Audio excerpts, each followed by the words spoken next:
What is love and can it actually be defined? Many people waste a lot of time of their life with meaning, searching meaning, because their life doesn't have any meaning. People simply don't know that every piece of meaning that you have is a made up construct, and it will only occupy a space in your mind, but it will not give you any sense of success or any sense of fulfillment. Meaning is not something that will fill voids within you. See, most people live life as empty vessels because no one has, or at least if it feels like no one has actually felt love. Yes, many people talk about hugging, but there is no touch into that. Many people talk about kissing, but there is no life in that, right? Many talk about getting married, but there is no meaning in that because they just follow some karmic uh, trends and impulses and the such. They end up married with the wrong kind of people and they just live life more and more disconnected from what life actually is.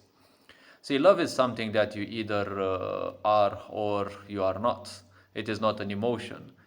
A chemical is something that can be, an emotion allows the release of some chemicals in your body, by your body, and it will allow you to feel some things in a certain way. Love allows that, yes, it allows the release of some chemicals in your body, but it itself is not a chemical.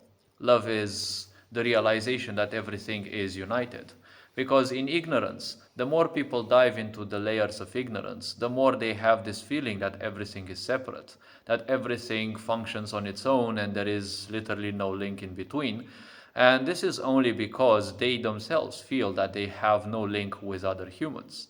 When people live in singularity, right? When people live alone and separated from others, they don't socialize with others, they will start suffering from all sorts of illusions of the mind because whether you are aware or not, and in ignorance people will usually not be aware, they will simply try to find all sorts of pieces of meaning.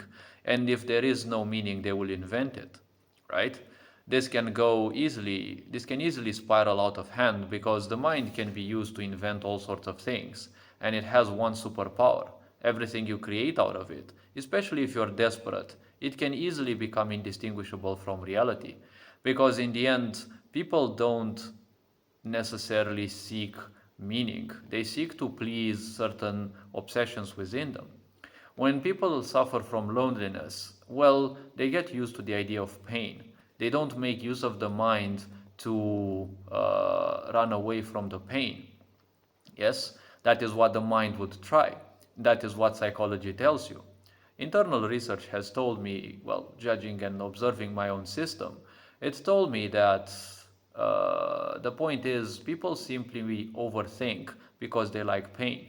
They have been taught that pain is good or it is the only way to live life. They see so many people around them doing that, so they want to simply fit in. If they fit in, they will receive some attention. Yes, it is a part of you that is hijacking a certain survival mechanism. The point is, it's a bit more complex than just that, but the point is, these impulses want you to survive, but they don't know how to make use of your body. They will pull you in all sorts of directions, and that's why people feel confused. And in that confusion, they don't know which direction to follow. So they will always stick to one simple trend, one simple behavior, because irrespective of how damaging it is, at least they know the script. It will hurt, it will happen like that, those will be the steps, and well, sooner or later, that obsession will kind of calm itself. The point is, people are overthinking and inventing meaning because they like pain. Yes, they are used to the idea of being separated from love, and aka live in the illusion that everything is separate. So they will simply continue on that because they are way used to that. It is their comfort zone already. So they only seek to fulfill that which they have been taught, that pain is the only possible way. This is the actual core that is functioning in them. They're not overthinking to survive. They're overthinking because they like that pain. Overthinking makes use of your mental body. It actually causes it pain if you do it too much. Hence, why sooner or later, from overthinking, you can even get terrible headaches, right? But that is probably for another video. So the point is, love is something that one has to realize. Love is something that you will get to feel, especially towards yourself or at least towards others, when you have been broken sufficient amounts of times.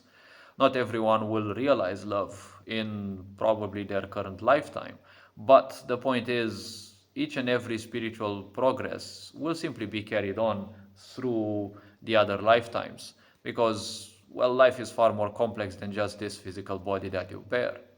So the point is, love is not something that you can touch physically. Love is something that touches you and opens certain possibilities within you.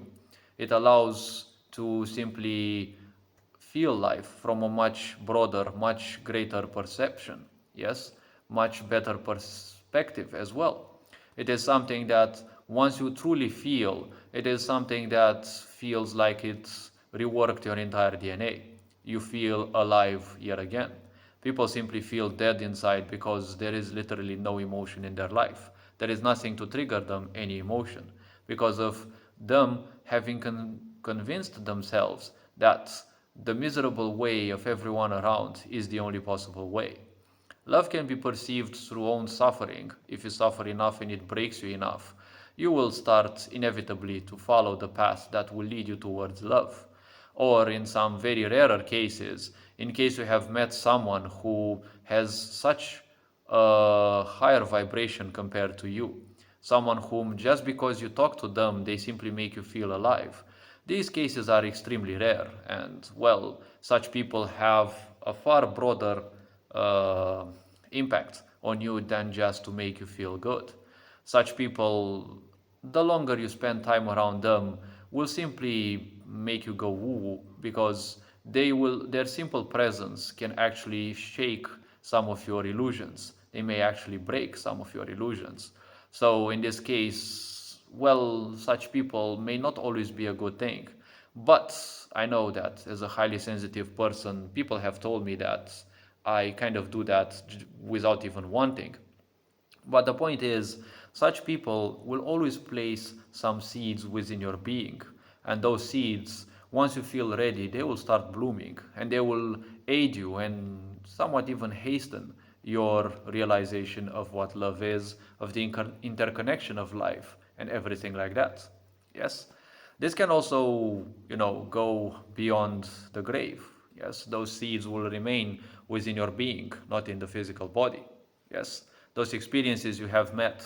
If someone is capable of giving you a hug and you simply feel that it is something way beyond horniness, it is something way beyond simple chemicals flooding your body, it is something that feels like rewriting your entire DNA, it is something that makes you feel so alive, you simply don't want to let it go, right? When you feel alive, it feels like time simply compresses. Yes, it's like time can fly so fast, but at the same time, in some cases, it feels that time flows so slowly. Yes, this is a personal perception depending on the triggers and levels of awareness and, well, obviously, individual aspects. But this is at most that I would like to talk about love because way more can be said, but I'd like to keep the video somewhat short. The point is, love is something one has to realize. It is something one has to feel. Just because someone is married or just because someone has a boyfriend or girlfriend, it doesn't mean that they are necessarily feeling love. A sick society will always minimize everything. And if you look around, people cannot distinguish sex from love. Sex is only a how to put it? It is only a manifestation of two pieces of skin rubbing one against the other. They don't necessarily mean love. Most people do sex unconsciously, which is kind of an affront to your entire existence. Because the point is, you are far more capable than just thinking all the time about sex and being horny. But a sick society will always want to minimize everything, and love is obviously the greatest fear of a sick society, because love can unite people. Love can make groups of people who are genuine. And in the world of love, obviously, well, there's kind of hard to impose. It's kind of hard to impose control, right? Love can lead to a world where control simply can't bloom. right? Sick people will always fear true love because it can create bonds between people that will not be easily be broken, right? So hopefully this video raised a bit of awareness. You are appreciated, take care, enjoy that. And this being said, Ferenc Board signing out.